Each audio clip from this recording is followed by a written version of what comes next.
Well, I think that both is true. I got interested in altered states because I was very curious, and there were things that were happening around me that didn't have a very good explanation. And I kept being interested in how is it that this is happening this way. So I think I had a natural curiosity that guided me to choose psychology as a science of consciousness. And but I became more obviously interested in altered states work when I got interested in hypnosis, and that was toward the end of my work in Wyoming.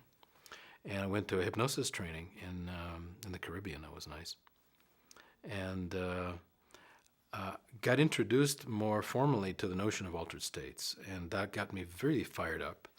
And I got very interested in the study of clinical hypnosis.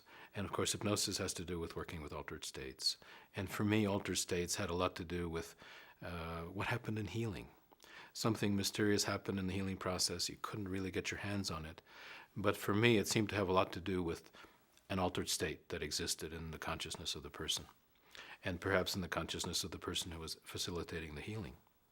So I got very interested in altered states then, and got deeply involved in the study of hypnosis. And I started hanging out with healers, traditional healers, curanderos, shamans, people like that, because to me they were masters in the use of altered states in the healing process, and they seemed to have a kind of a natural technique, a natural way of inducing altered states, taking advantage of altered states, using their own altered states to facilitate the healing process.